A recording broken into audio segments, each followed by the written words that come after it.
This is TV Podcast Industries, and this time we're talking about Star Wars The Bad Batch Episode 10, Common Ground. Help us, Separatist. Not gonna happen. Your debt's still not paid, remember? A job's a job. I am not bringing Omega to a planet swarming with Imperials. So leave her here with me. I'll keep an eye on her. I don't exactly trust you either. Good, you shouldn't. But if keeping the kids safe means more money in my pocket, it's in my best interest to do so, isn't it? If anything happens to her... Yeah, Bandana. Just get out of here, will you?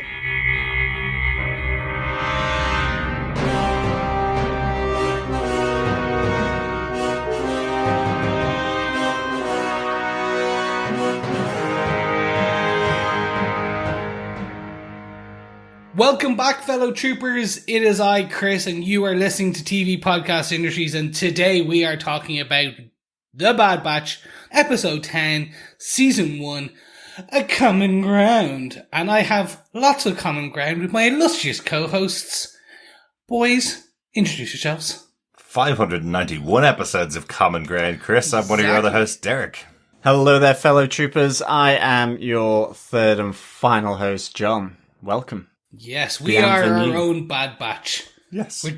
Not in the bad is in like cool. Like, we're not cool bad. We're more just like that in between of bad and bad cool. Yeah. Yeah, slightly deteriorating bad. Yeah, that's it. Yeah, Friday exactly. evening, once again, slightly deteriorating after a long week. Yes. Yes, well, we're back. Gentlemen, before we jump into it, let's quickly tell our listeners about, yes, we are also covering Loki, which was a phenomenal episode from Disney Plus this week. Yes, episode 4 is out on our feeds. If you're not listening to that feed, jump on over to tvpodcastindustries.com, where you can get all of our feeds, or you can get them on any Sith, Empire, Rebel, or Jedi affiliated podcast player. We're all there. We're everywhere. You can get all the feeds. I would suggest jumping over to the Loki feed. It is a good one. It's a good episode. It certainly is. Yeah, definitely. And we would love to hear your thoughts about any of the shows that we cover. Please email us to feedback@tvpodcastindustries.com, or you can pop over and join us on our Facebook group at facebook.com/groups/tvpodcastindustries. We put up a spoiler post every time a new episode is released on Disney Plus at the moment, because we're doing both Loki and Star Wars The Bad Batch. And you can just share your thoughts, spoiler-filled detail as you want to, so we can discuss them on the podcast. Yes. And if you want to support the podcast, why not send us a single intergalactic credit over on patreon.com/TV Podcast Industries. Or do you want to just help us get the podcast edited? Do you know how you can do that? Keep our illustrious editor, producer, and extraordinaire Derek in coffee by going to buymeacoffee.com/TVPI and essentially buying an intergalactic blue milk coffee. I don't want a blue milk flavoured coffee. Yum. Sure, there's a taste off that blue milk. Oh, probably. But gentlemen, enough talk about blue milk. Let us jump into this week's episode of The Bad Batch. Derek, do you want to tell us who gave us what? Absolutely. Executive producers for the show, Dave Filoni and Jennifer Corbett, as always. The episode was directed by Sal Ruiz, who's directed a bunch of episodes of the season so far. And this one was written by Gusam Sandhu, who wrote episode 2 of The Bad Batch, Cut and Run. Yes. John, do you want to tell us what they gave us with your synopsis for the episode? Yes, Sergeant. I like that. You're going to have to call me that I from now on, don't John. think so. You've done it once, it's going to stay. Oh, no. I've got it recorded, so I'll just play it back to myself, I guess. Uh-oh. I don't like how that is going to go. But do you want to tell us what they gave us with your synopsis? Sure, I certainly do. On the planet Raxus, the former home of the Separatist Parliament, Captain Bragg and a legion of clone troopers are taking control of the system. The Empire officer is depending on the support of Senator Avi Singh to convince the population to accept the new order and a unified galaxy. But Senator Singh can't go through with his announcement and is taken into custody as the planet is put under Imperial control. Luckily, Singh has left instructions with his droid, GS-8, to enact plans to extract him in case of this eventuality. GS-8 places a call to Sid, who dispatches the Bad Batch to retrieve the former Separatist supporting senator. Hunter and the team are unhappy about saving one of their former enemies, but Sid still has a hold over them, and they have to take the job. Nervous about bringing Omega to a planet full of Imperials, Hunter chooses to leave her behind. While the Bad Batch retrieves Senator Singh in a massive battle on Raxus, Omega pays off the Bad Batch's debts with Sid. Using her skills, Omega beats all the challengers at the strategy game Dejarik. Realizing how useful Omega can be, Hunter has one final bet for her. If Omega beats him in a game of Dejarik, she'll never be left out of a mission again. Hunter making lots of promises to Omega. That's 2 episodes in a row that he's promised that things will happen from now on. Gives me the feeling that these promises may not be able to be kept in future. Do you think? Well, I guess so. But I mean, Omega is definitely going to beat him. Mm-hmm. I guess. Well, that's what I was like. Why? I know we always talk about streaming shows and the kind of the cliffhanger it ends on, but I'm like, of all the shows, like this one I didn't expect a cliffhanger, but I kind of like, they did technically leave us with a cliffhanger. It is kind of a cliffhanger, isn't it? But I think it's more of that cute kind of 80s sitcom thing with father and daughter playing a game of chess at the end of the episode, or a board game at the end of the episode. I think that's kind of what it's supposed to be. You're not really supposed to guess that she and him are having a massive battle that he's going to be really focused on. He's probably just telling her, I'm really sorry that I left you behind, and that's kind of it. And she will beat him because he'll let her win. Or that's what he'll tell everybody else if she beats him, basically. But like in a dimly lit, sort of grimy, sort of dangerous bar. Absolutely, yeah. It's certainly not Cheers. You remember? I remember. Cheers was in a basement. Does anyone forget that? Yeah. Like Cheers was in a basement. But it was bright. With no light coming in other than the slight windows at the stairs that let in sunlight off the street. It did also feature Carla, who plays Sid exactly. on this show. So but there was connection. It was bright, it was friendly, and everybody knew your name. Mm-hmm. You know how Norm! You know how much of an alcoholic you are if everybody in a bar that you walk into knows your name, right? Yes. Okay, and on that note, let's get into our blaster points, because I'm not sure how we can work in Cheers anymore. But let's see. Blaster point number 1. Gentlemen, the Empire is cracking down across the galaxy, but especially on Raxus. Mm-hmm. Yeah, I think we've been kind of pointing out as the episodes have been going on, the kind of central theme of the show, or the kind of central story of the show that they're taking is what's been happening after the Imperials are taken over. And this kind of moment here, it feels really realistic almost, this idea of going into a new planet, in this case, obviously a new country in our world, but working with the local senators and the local leaders of that country to make sure that the people follow the new world order effectively is what's going on. I think working is slightly generous in that they had put in prison all the senators that weren't going to work with them. Yeah, so true.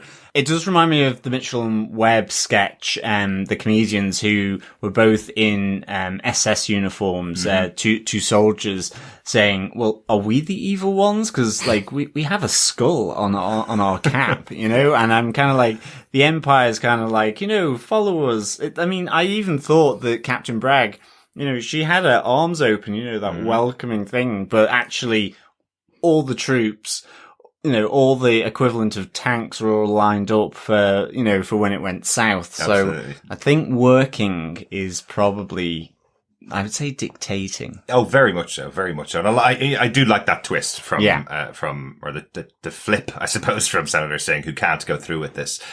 Does everybody remember, because I kind of find it sometimes a bit more difficult with the prequels and the actual storyline of them and the Clone Wars themselves and everything that was going on. Does everybody remember what the big difference is, I suppose, between the Separatists and the Republic, and why they had the battle going on? Like, the Bad Batch themselves were fighting for the Republic. They were fighting for the Jedi, effectively, and then the Separatists were these groups across the galaxy that were up against them. They were the ones that were supported by the robot army, effectively. The Trade Army. Union, the Trade Federation. The Trade Federation, effectively. But they were the Separatists. They were the ones that were controlling the droid armies. So this is why the Batch themselves have such a big hang-up about going in to save Senator Singh, because he was directly their enemy, and this planet of Raxus, this is where the home of the Separatist Parliament was. That's where they made all of the decisions, everything going on. So there's a moment on the ship when they're coming into land, and Hunter's going, I thought we'd make it to Raxus at some point in the future, but I didn't think it was going to be like this.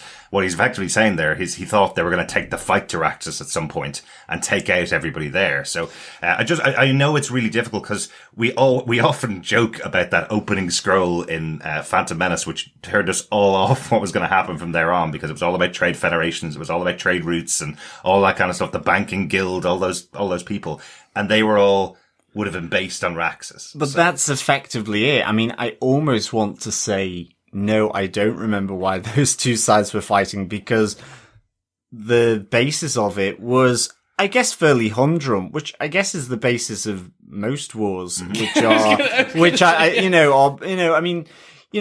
often get a World War kind of II thing where it's very ideological.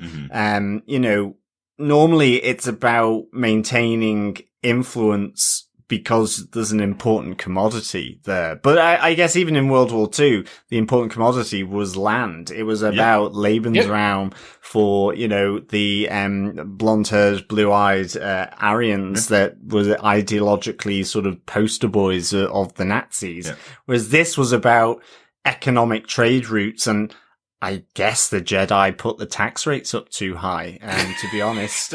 So I guess, but I mean, ultimately it was that, and you're kind of like going, oh no. I mean, I actually thought the Empire were being quite polite here on Raxus. I'm surprised they just didn't carpet bomb the entire planet, just to make an example of them. But they're pretending to be better than the Republic, and pretending to be better than the Separatists, and pretending to be better than the Jedi, who they've beaten effectively. I am pretty sure someone somewhere has done a college essay on the economic situation and fallout of the Empire and the Trade Fed. Like, someone who was really like, you know what would be fun? If I did an economic theory on this and has broken down why it was good and bad on each side, and the economic breakdown of the Galactic Empire. I think that was Dave Filoni, and that's how he got the job as steering all of Star Wars. I would love to see the modelling assumptions on that one. Well, I guess a lot of fudge factors might be employed.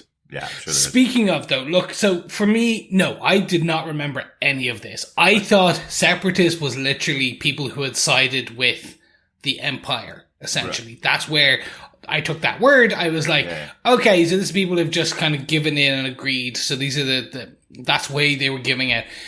You've said that now. Go, oh, that makes way more sense. Mm-hmm. And I wish they literally a bit more Basil exposition would have helped with that, I suppose, on my side.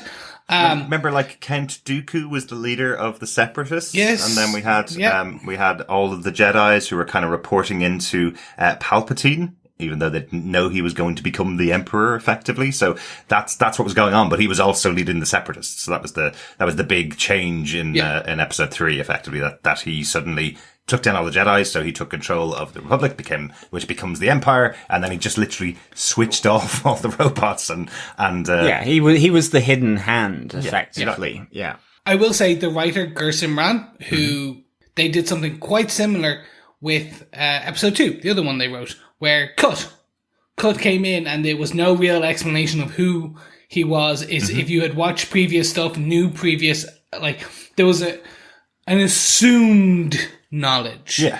And it's kind of the same in this episode. A lot of it is assumed knowledge on what is happening. Yeah, and I suppose that's kind of the interesting part about this. We're watching this as part of a series, and there's all that history of Star Wars, and some episodes are written with, you want to see a bit of bang bang, you want to see a bit of fighting and a bit of action, and that's what this episode looks like on the surface, and it is. That's exactly what it is. It's a mission of the week almost, but it is steeped in the history of that period of Star Wars. Yeah, and that's what I'm really enjoying about these episodes, getting a bit of where we last stopped in episode 3 in Star Wars, and what's happening in the timeline between there and A New Hope, or there and Rogue One, wherever we get to, as this show, spills out. But some of that history and some of that knowledge of why the clones don't like the Separatists, for example, it's really nice to have that as well. But I think that's it for sure, because I really kind of liked. You know, again, we the Bad Batch are finding their feet to some extent. Okay, it's not maybe as acute as when it was sort of earlier in the season, but you know, here you've got Echo, who's massively suspicious. You know, as they fly in, he thinks it's a trap. You know, the fact that Avi Singh, the senator here, the lead senator, presided, I guess, over this planet whilst it was the capital of the separatist movement and with its parliament. Yeah. So, you know, there's this kind of sort of conflict between them because, you know, they're fighting against people who used to be their allies. They're being chased by them.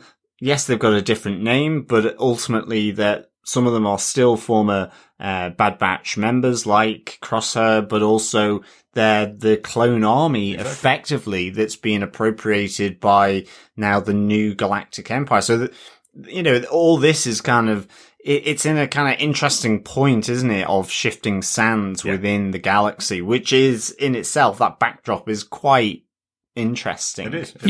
For storytelling and what you can sort of connect into on that for sure. Yeah, exactly. And it even explains the line from Echo when he realizes that the person who's made the call for them to come to the planet is a droid, and he's going, hang on a second, not a droid, because they've been fighting them for years, effectively. So I think that's overall the Empire side of things, the Empire crackdown there. The first one, we move on to Blaster Point 2, the kind of central part of the episode really, is saving Senator Singh. Well, they're working for a droid. That's the central. No, yeah, exactly. That is the second Blaster Point, and it's the main thread of the episode, and it's actually quite enjoyable. I found it that I thought it was a fun romp. It was like you literally got the walking tanks. The precursor to the ATs or ATAS, depending on who you are. Yeah. I say it's a fun romp. It for me, it was that kind of. I don't know if you guys probably remember, but like some of our other listeners may not. I personally grew up and I did watch some of my dad enjoyed those war movies. And it was always like, I think I was going to say like the Bridge over River Kwai or whatever. Those ones were like Great Escape, where you had a team, best one, Saving Private Ryan. You have a team going in, collecting something and getting them out of there. And that's what we had here. Like, it was a fun version of that. Absolutely. Fellow troopers, this is when Chris realizes that Blaster Point 2 is called Saving Senator Singh, and a reference to Saving Private Ryan. Oh, well, you could have called it like... Oh, God. We have to work on that then. It was literally the name with saving in front of it. That's exactly why I did it. Yes, absolutely. This is the mission of the Bad Batch to go in and save the Senator. And it does feel like, exactly like that. It does feel like a big battle. There's so much going on. And I love all the movements in it. But one thing I definitely want to call out here is the animation. There's so much good animation. I happened to be watching a little clip of Rebels today, and Rebels I see as being a really recent Star Wars animation, and the animation was really good. And I think the scene I was looking at was the final scene of Rebels, where there's a big speech made. Not going to spoil it because you better go and watch Rebels. But I think of that show as being really good and really well animated. And then I look at this episode and see the massive walkers when they get taken down, and you see the one that the Bad Batches are driving, where you see the oil spewing out of the back of it and the smoke coming round the vehicle, and it looks really good. It looks a totally even higher level of quality. Well, it had that dripping oil that's on fire, and you get the drips of fire. They were animating that. It was really, really excellent. And I mean, just generally the whole sort of going into the location to pull Senator Singh. Yeah. You had the nice bit of comedy with Wrecker, you know, you've the suspicion of the droid, but I mean, I love that he calls GS8 a tin bin. Yeah. You have all of that, you know, you've got that classic sort of comedy element of keeping the effectively the pot plant, alive and not breaking the pot, and only to break it when needs must. Didn't really like it anyway. Yeah, exactly. But the whole kind of chase through was really good, and their escape. It was all just really kind of nicely choreographed, really. And Like, I again, love the jumping back and forward between the walkers, because the first one gets the legs taken off out of the back, and then they try and take over another one, which gets blown up instantly after they take it out, and then they have to go back to their original walker. Yeah. It's just great movements. Exactly. Whilst Goggles is fixing the back manually. I loved as well. I mean, it's to this point, I guess, where the Bad Batch feel they are in relation to the Empire is that they're using stun all here and smoke grenades and none of it is lethal, although the clones are reciprocating not in kind. They are firing live blaster bolts. Yeah, I thought that was quite interesting to note, actually. Yeah, because you definitely see all the stun shots, some blaster shots that are going on, the blue light effectively knocking everybody out. And then remember, they've just made a speech in front of the inhabitants of this planet saying, everybody's going to be safe, everything's going to be great, don't worry, under the Empire it's going to be fabulous. And then they're shooting like massive shots into buildings, capital buildings in the central city of this planet. And you can see all the bits fall off and crumble, They're willing to destroy this whole place. Just to take out the Bad Batch, Doesn't seem like the citizens of Raxus will be very pleased by their new overlords. No, I don't think so. I mean, it'll be interesting as well because the Empire must have clocked that this is the Bad Batch.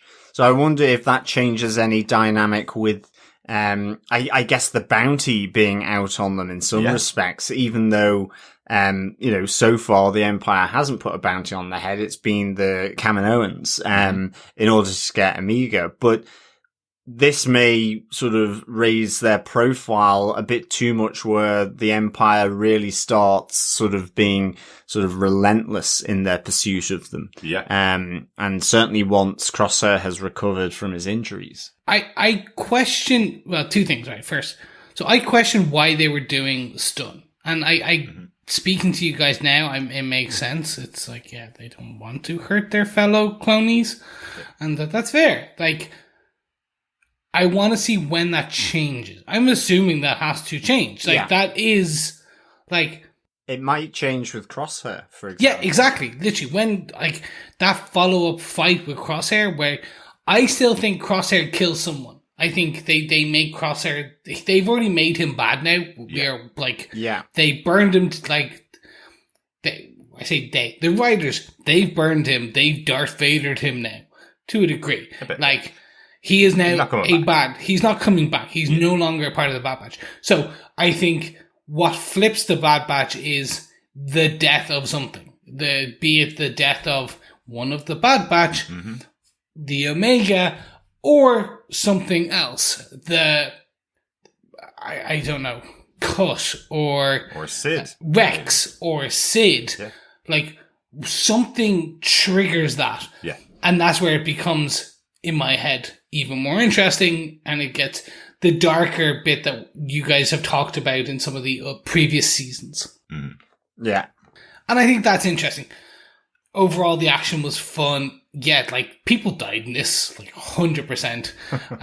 It's just the interesting thing, and we called it out in even the one where we first met Fennec Shand, where, like, for a kids show, it's pretty violent if you know where to look. Yeah, absolutely. Like, it's not directly violent, like blood pumping out of the head, but you know what I mean. But it's violent. It's not gruesome. Like, you're looking at the screen and you'll see somebody fall off a massive cliff, and they absolutely are going to die there. They don't cut away from the shots, which I think is why it's interesting that in this episode they are shooting with stun grenades. And stun blasters as well. Because they didn't last episode. They were shooting at the clones last episode when they were trying to escape from the planet when they were being surrounded by Crosshair. They were shooting back at them. They were setting explosives. That's what happened to Crosshair. He got burnt when the engine went off, and they were using explosives. So they weren't technically targeting people, but this episode they feel like they were very specific about using stun grenades and using stun blasters. So I just thought it was interesting. Do you think there's a cut scene or a line or something where they were told by the droid this is still our people, or told by the actual senator, this is my people, don't hurt anyone. It feels like you're right, John, that they just don't want to hurt any more clones if they don't have to, and they feel they can get the job done without hurting them, but potentially they made that decision before they got to the planet. I think it's the different situation though, isn't it? This is a mission that they're going in to extract, and they want to make as little noise as possible, which they do up until, so I mean, they even choke one of them just to make him pass out, one of the clones. It's all stun grenades and so on. And maybe, so that's the kind of rationale. It feels like that in and out as quickly and as quietly as possible, a non-lethal force as much as possible. The interesting thing is the fact, because I think what differentiates it from the previous two, it's almost like a bit like fight or flight, in that, at the end of the day, Crosso was about to unleash the ion engines of a starship on them, which I guess would make you pretty mad and want to fire a blaster back, at least, in order to escape. So, but remember, a lot of those clones that, they were chucked off the side for sure. Yeah. But, Cad Bane would have killed a lot of them, that were guarding the ship. Yeah. So maybe they didn't have as many sort of, deaths racked up against them as maybe we think. Yeah. But at the same time, then on Raxus in this episode, there is that fight or flight, type thing anyway, where they're being fired on by the walkers, the clone troopers, and all of that. So I'm surprised that it still persisted with the stun, to be honest, but maybe it's because they're rescuing someone ultimately. It might be for that reason. Do you know, all of a sudden, after watching this episode, because that is so, noticeable in this episode, I now want to go back on all the previous episodes and see, have they shot their weapons versus any of the clones before, or are we just thinking about the episodes where they were fighting against the robots effectively? But or the human traffickers. Have they shot a weapon against clones before, or have they used stuns? Because we've definitely seen the stun weapon used this season by the Bad Batch. So I just want to check that out. I'm just conscious of that. There's only one other thing I wanted to say about this scene, because when you get episodes like this, these kind of interstitial episodes, or as some people might think, filler episodes, they're only filler if you've seen the rest of the season and you come back to it and go, oh, that episode didn't make any sense. So what I like to look at in these episodes is, what could it possibly mean in the future? Why was it important to tell this story effectively? And the one thing that really stands out is that moment when they get the senator away, they get back to their ship. The senator is standing there going, what have I done? Why would I leave and leave my people to this rule? These people that are willing to blow up buildings just to get at a small group of 5 people effectively. And he's encouraged to leave. He's convinced to leave by his droid GS8. So he can fight to live and fight another day effectively. So is he going to go off and join potentially the future rebellion? Is that why he's off planet? He's seen what it's really like under the Empire. Is he going to become a spokesperson to rally up troops in the future? Because he's with the Bad Batch now, with back with Sid again. So is that the reason why this story was told of getting him out of there? Because he has a part to play in the future. There's part of, maybe, like, just you mentioning that, I'm thinking back to, like, A New Hope and so on. Mm-hmm. When they're in the rebel base and you've got all the kind of different rebel leaders around there. And I always remember one with that kind of mustache that Senator Singh has. And I don't think he had the hat or anything mm-hmm. like that, but I'm just kind of now wondering, I might need to go back and just check that. Possibly that's Senator Singh as part of the High Council of the rebellion, possibly, because certainly he would carry that weight, I guess, going into this newly formed rebellion. Certainly he would have those contacts and be able to mobilize his planet. The crowd were all cheering when he was there, and he seemed like a popular politician, which is very unique. And so I guess, it could be, or, what importance might he have for the future, of the Bad Batch. Yeah, potentially. Yeah, they do have a precedence in the rebellion for having senators. Remember, of course, Senator Bail Organa, father of Leia, was a senator for his planet and was very central in the setup of the rebellion. So I just wonder if that's the reason. Is that the reason why we saw his extraction and the fact that he was former separatist? That's really, that kind of butting heads between the Bad Batch and what they want to do. And maybe he goes off to join Saw Gerrera, or maybe he goes off to join the new rebellion, or one or other. I just wonder if that's why this story was told. Yeah. I think it literally, if we look carefully, is going to probably be someone in the background from one of the films.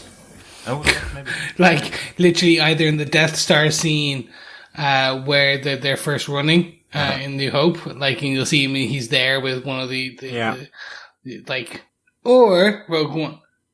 Potentially, absolutely. Yeah, exactly. Just remember, this is Star Wars. There is Wikipedia.org, and the first entry for this character of Senator Singh appeared today after this episode aired. So I don't think he's ever been a character that was on air, because every character that's been on screen is named somewhere on Wikipedia. Okay. But I do think he potentially has a part in the lead up, maybe something like that. But it's just one of those things. You don't have to like the episode or dislike the episode, but usually when there's this kind of episode where there's a mission to do something, it's either a character from the movies that you've seen in the past or someone that'll play a role in the future of the series. I would suspect, anyway. Okay, so fellow troopers, just to let you know, Derek let us go all this way until telling us, oh, by the way, his first entry was today. So, you were just like, you knew, he knew a line quite a while. Evil, pure evil. Well, I do Google after watching the episodes. You guys should do the same thing. We're podcasting. We should. But it's only from this discussion that I started to think back to New Hope, Rogue One, as Chris said. Yeah. That's what got my grey cells a-whirring. Well, it is Friday evening. I know it takes a lot to get the old grey cells working after a full week of work. I get it. It does. But we are technically back in SID, so let's discuss a blaster point number 3, because our final blaster point does revolve around Sid's place, and it is an Omega always pays her debts.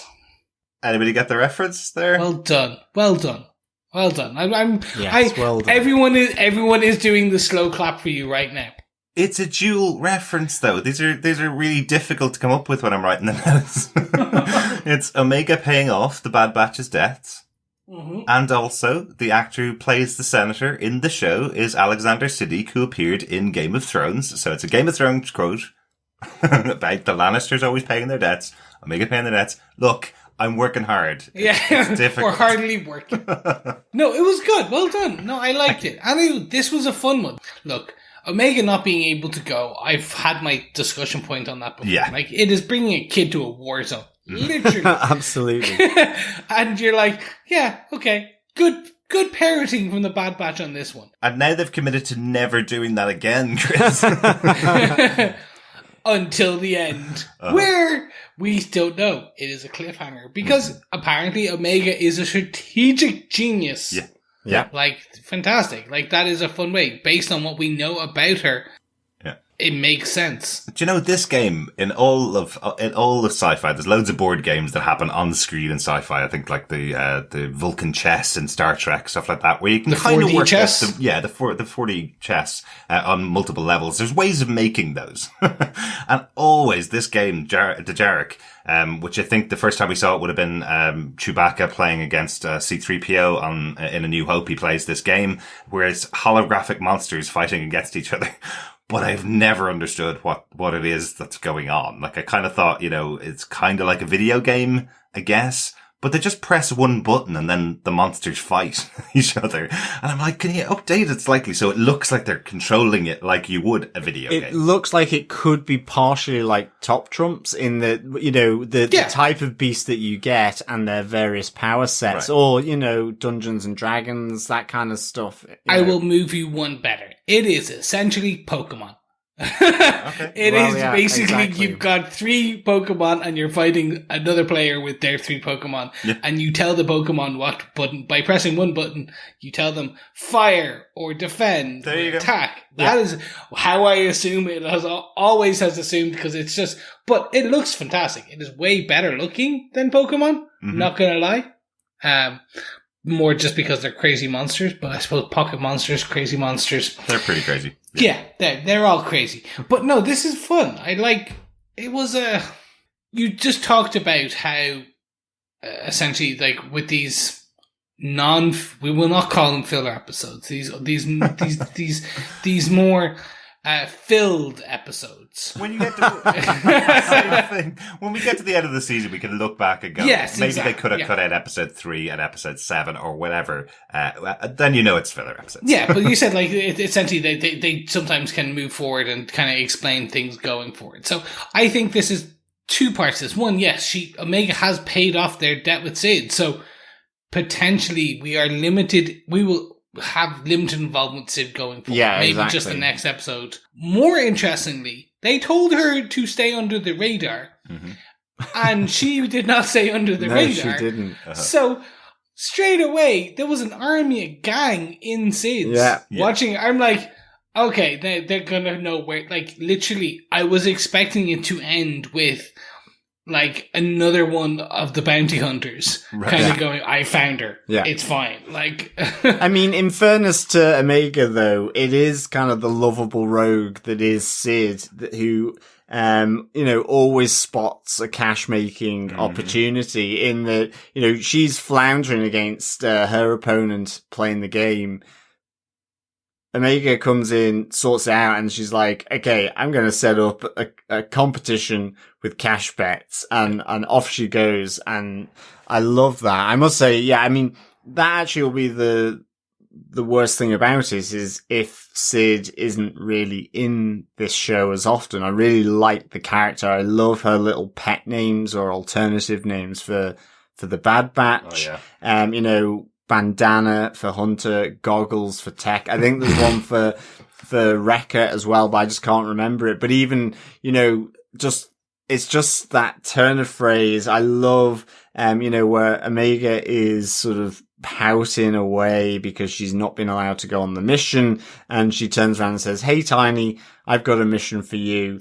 And throws her a sponge to effectively clean the top of the bar. And I just thought, that feels like my parents when I was a kid. It's like, hey, I've got something for you. And you're given the polish and a duster and off you go Saturday morning. You're like, oh no. Yeah, absolutely. I think that's usually preceded with my parents with, oh, are you bored?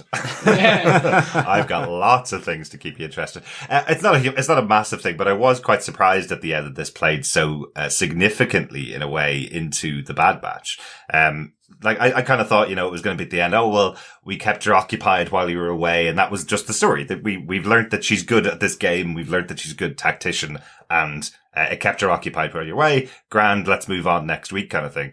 But remember at the start of this episode, Hunter has quite a significant argument with Sid because she's pushing them to go and help someone that they don't want to help. And she goes, well, you don't get a choice here. A job's a job, and this job pays well, so you're doing it because you owe me money, effectively. And by the end of the episode, that money's paid off, so they don't have to now take jobs from Sid.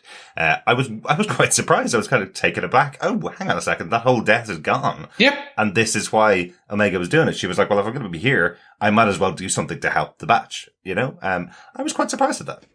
I joked, even just a few seconds ago, about the filler. This wasn't a filler. We talked about this across a couple of our episodes where you have these mission of the weeks.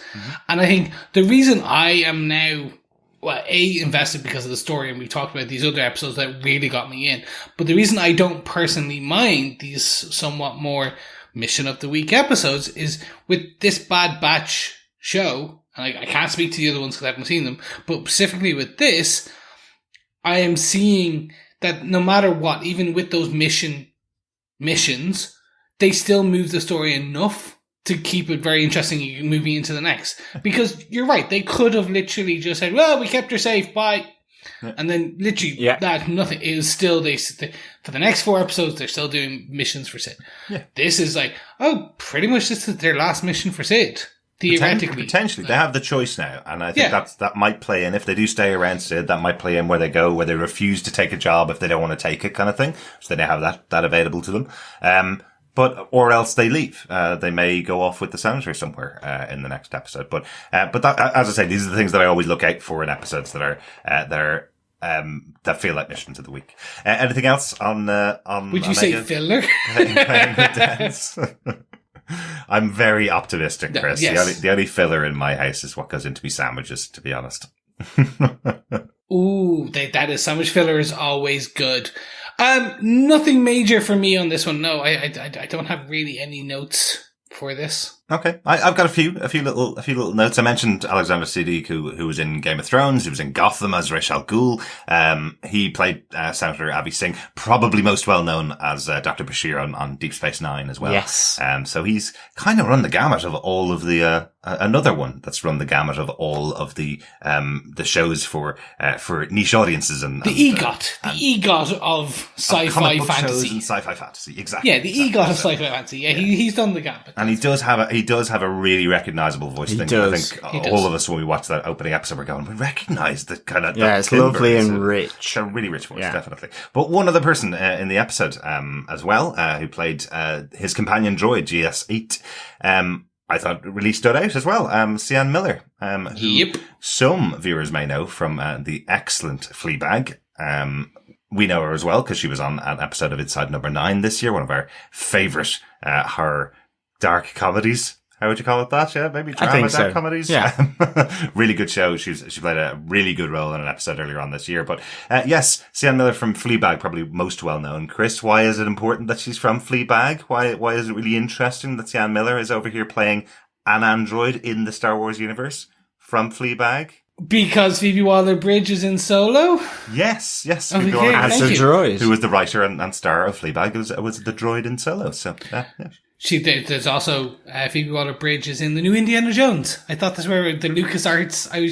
I thought we were going for a Lucasfilm connection there, but I was like, that makes more. One makes more sense. Yeah, it sounds like it's going to the Lucas Dark Arts, I guess. If her sense of humor comes in. Yeah, maybe. But yes, you never know. GS8 may join up the robot revolution in future.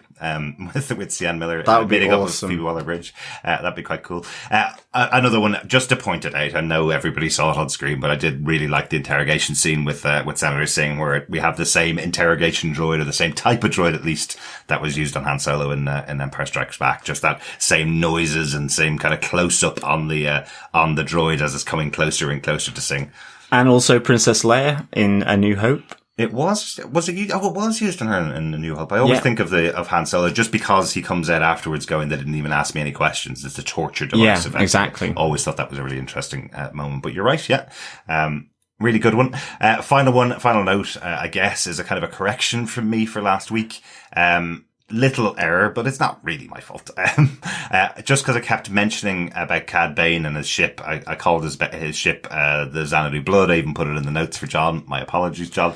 Xanadu. Exactly, but it's not the Xanadu Blood. That was his original ship when he was in the Clone Wars. But according to StarWars.com, he has got a new ship called the Justifier, which is the new ship that we saw last week. So it did look a bit different. The original ship. And a correction before any of our other fellow defenders get in there. It's Sian Clifford. Sian Clifford? Why did I write Sian Miller down? You're thinking of Sienna Miller? Yeah. Sienna Miller? My apologies. There we are. So we got corrections before they became corrections. I am not going to go back and edit out every time I mentioned her name wrong. My apologies. That was totally because I was it's Friday. There you go. Yes, exactly. Our excuse going forward is Clifford. It's a multiversal thing, it's comic books, it's deep lore, or it's Friday. There you go. And you know what? I even have her name correct in the cast list for this episode. Yeah, exactly. Right, just above here. There we go. John, is anything else from yourself? No, nothing more from me.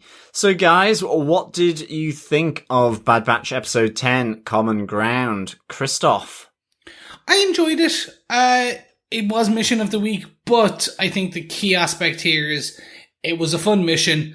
It was more importantly, it moved the story in ways I didn't expect in that very ending section, where it's basically their debt is paid off, and now I'm interested to see, well, do they stay with Sid? What, like, it gave enough. Also, it ended on a cliffhanger. Yes, an 80s cliffhanger, but a cliffhanger nonetheless. Who's going to win the massive battle Exactly. of Dejarik? Will she be ever allowed to go into battle? Will the child be allowed to go to war? That is the question we were answering. Exactly. Did she sneak a vodka and coke? whilst their parents were away. I reckon Sid would allow her a little reward from the top shelf, I guess. She's in a bar. Actually, we didn't even mention there is a moment with Hunter on the Batch when they're on the planet, and he does call out for Omega to go with Tech, I think it is. Yeah. And then Tech has to remind him that Omega's not there. So he does have that feeling that she's around all the time. So yeah, it's just a nice little moment that he's still feeling that she's part of the Batch, even though she's not on this particular mission. Yes. So yeah, no, overall enjoyed it. More looking forward to, we are down to the final few episodes of this season. We have less than 5, so I'm very interested to see how this moves forward. But on that note, Derek, what do you think? As I said, I'm always an optimist watching a TV show. So I enjoyed this episode just because we haven't really seen a big battle episode so far. We've seen, chases and that kind of stuff, but this seemed like a big action sequence episode, and really and I really enjoyed it. I thought some of the animation was fantastic in the episode. Some little touches that could play out in the future, and that's what I'm kind of looking forward to. It's not an essential episode to watch by any means so far. At least it isn't so far. But yeah, I enjoyed it. It was a good 22 minutes with my cereal on a Friday morning, as I've been enjoying it. How about you, John? What did you think of the episode? Yeah, I think like you guys, I really enjoyed it. It's not earth shattering, but I just like the mission that they were on. I loved what happened in the bar between Sid and Omega, and so I would give this 3.5 mint imperials out of 5. Like it's a good solid action 20-minute animation, and some of the animation was really, really good. I loved the whole battle scenes, the rescue scene of Senator Singh. So 3.5 mint imperials out of 5. I love that most of our audience are over in the US and will have no idea what a mint imperial is, but it is a sweet, right? It's a minty sweet. It's a candy. There you go. It's one that you suck, or can you? Because they're quite chewy as well. It's true. Ooh, there you go. But gentlemen, with that, it's about time we head on over to some feedback. Don't forget, if you want to give us your feedback, you can head on over to facebook.com/group/TV Podcast Industries, where we have a spoiler post up every week. Usually once Derek gets up and watches the episode. So thank you, Derek, for putting up the spoiler post each week. Hey, no problem. Yes, you can leave your thoughts there and we'll throw them in. We record every Friday evening, so you have a bit of time. But additionally, you can, if you've watched it and there's no spoiler post there yet, or you just want to write an email, you can email us at feedback@tvpodcastindustries.com. First up, we have some feedback from Caleb Dyer, who says, "Hey guys, I noticed in episode 9 that Boba's codename is Alpha, the first letter in the Greek alphabet, and then there's Omega, the final letter in the Greek alphabet. Coincidence? Nope. I think you're definitely onto something there. I think that's literally, I think if you're going to go Alpha, Beta, like they've probably gone down the steps. We're going to find that there's a tube full of just like kind of really... It's like a Greek alphabet spaghetti. Yes, exactly. Yeah, exactly. There's a few rejected clones, Beta, Delta, Echo, Gamma. Maybe, or else it is just simply Boba was the first and she's the last one ever possible. So that's the Omega. Yeah. The other thing is they always do, like when you talk about the infinites, you have the Alpha and the Omega, the Adam and the Eve, the Alpha and the Omega. If you get into the deeper aspects of it, yeah. I wonder if it's just that there is a collision course between Boba and Omega at some point coming in the future. Yeah. The Alpha versus the Omega potentially in the future. Yeah. Excellent. Thanks so much for that, Caleb. Yes, thank you, Caleb. Yep, thanks, Caleb. Yes, we also have some feedback from Gary Swift, who said, "I hate being Captain Obvious, But if Hunter is the father to Omega, then the Kimanoan is the mother. Speaking of, why would they terminate Omega? It's not like they couldn't harvest DNA from her over and over again. As far as the one-on-one battles with the Bad Batch, it's called force multiplication.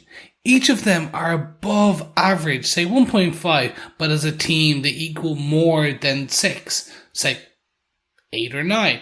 Thanks for that, Gary. Yeah, that makes sense. They're the 1.25 team, essentially. Yeah, exactly. Yeah. Just slightly better than average. Yeah, but they can occasionally get beaten. Yeah, I definitely see that. And I think, I must say, I did kind of wonder about the termination of Omega, given that, why not keep her around and harvest her again if that was your aim as a Kimanoan. Yeah. I wonder if they had maybe done that a little bit and it was kind of, there wasn't a timeline given on it. It was kind of once you're done with her, then kill her. It was kind of once you've harvested everything you possibly can, then kill her. I don't know whether, I don't know what way they meant that, whether she was going to be kept alive and they harvest and harvest and harvest and then she's a husk and she's gone. Oh, maybe. What an awful thought for poor Omega. But thanks so much, Gary, for feedback. Yeah, thanks, Gary. Over on Facebook, Samuel Cox had some help for us in identifying that massive body in the cloning tube that we saw last week in last week's episode. He says, "Hey guys, I've always wanted to join the conversation before you guys put up a podcast on either The Bad Batch or Loki, but my work schedule and time zone make it hard to watch the episode before you put out your podcasts. However, I can directly help with some confusion that happened in this episode of The Bad Batch. The deformed body that Omega dropped onto Fennec Shand was most likely a Kaminoan. As after their planet went from a land-based planet to a water-based planet due to an ice age, they were forced to rapidly adapt and mutate. This is where they originally began to mutate and clone their DNA to be more equipped to exist within the new environment. After they perfected the process on their own race, then they began to do the same with other races and species throughout the galaxy, not starting with Django and the clones, but actually creating horrific monsters and upgraded species that have now spread across the galaxy. I know this is a long comment, but I thought I'd finally get involved with one of the spoiler posts. Hope that this clears up any confusion." That's really interesting, isn't it? Because I just wasn't sure, because we've seen the Kaminoans that we've seen so often in all the shows and now across Clone Wars and in the movies, always have these really long, thin necks, and they're really thin overall as their body shape, whereas this one was much bigger and broader. So I just wasn't sure whether it was definitely a Kaminoan, but a predecessor. Yeah, no, it's fascinating. Really great information, Samuel. Thanks so much, because, I was convinced, an episode, as was speaking kind of, I guess, sitcoms. I know it's not a sitcom, but X-Files slightly. I kind of like the idea that there was a little mishmash of X-Files and Star Wars here, but that is fascinating. And you're right. It's a pre-evolved form of the Kaminoans. Mm-hmm. That's an interesting one. Yeah. Yeah. Thanks so much, Samuel. Yeah, thanks, Sam. The one I will just say, every now and again, you forget that the Star Wars universe has like all its additional crazy lore that has just gone on. Like there's this whole species that has been creating monster clones, and you're like, oh yeah, like all that from like the books and the comic books that is now Legends is in there, and you're like, oh yeah, like there is some serious crazy stuff in that universe that they can pull from. Absolutely. Like even on Disney Plus, you've got sort of like 5 or 10 minute little shorts where they're flying through the different Star Wars environments or showing the different vehicles or spacecraft, which is, I guess it's kind of interesting really just seeing it, but it's only very short. But so I mean there's all this like information around this galaxy, which is really, really cool. So it's great to have that kind of feedback. So thanks again, Samuel. We also got some feedback in from Dr. Bob Phillips. He says, "Now this week took the foot off the pedal a bit for me, and probably needed to for a bit more shooting action for those who want less talking and more zapping. A nice little side sprout with a pretty bloom of ideas around the resistance growing from many places. The Bad Batch being incredibly effective at what they do, and the exploitation of children by dodgy promoters to add a bit of old school stage form feels to show we're all fun. Glad I watched, could have skipped it and not missed out." Thanks, Bob. I think That's absolutely right. I think, this is a, something that is not essential at this stage, but there is some useful information. I mean, potentially depends how they then take that forward. If Hunter uses Omega as this tactical strategic genius along with Tech, I mean, that's a really good pairing for sure there. I absolutely love the idea of Sid as the stage mom who's definitely found a way for this child to make her money. That's a great comment there, Bob. Yes, thank you so much, Bob. I thanks, prefer Bob. I have to say, I love the bit more shooty actions, those who want less talking and more zappy. There you go. You said zapping, but I think less talky, more zappy makes sense. A little bit. Thanks everyone for all of your feedback. Great to hear from you this week. Keep sending in the feedback on episodes of Star Wars: The Bad Batch and on Loki, of course, as we're getting into next episode of Loki next week, episode 5. Yeah, penultimate. Episode of Loki is gonna drop next Wednesday. Yeah. Yes, and we will find out whether it's Gator Oki or is it Croaky. You forgot what you said. Yeah, I didn't you? forgot what I said yesterday, ladies and gentlemen. It has been a long week. And if you haven't seen Loki, that's not a massive spoiler. So You don't know what I'm talking about. You Should be literally have no idea what I'm talking about. If you have not listened to our podcast, you have. Absolutely. But we will be back next week with our next episode of The Bad Batch, episode 11. Again, as we mentioned on our Loki podcast, unfortunately, Chris isn't joining us for our next 2 weeks. For our next 2 episodes. 2 episodes a week at the moment. Sorry, getting confused there. He won't be here for Bad Batch episode 11, or Loki episode 5, but we'll be back, for the finale of Loki and for, Bad Batch episode 12. Yes, I'm looking forward to letting everyone know my thoughts. It's going to be so good.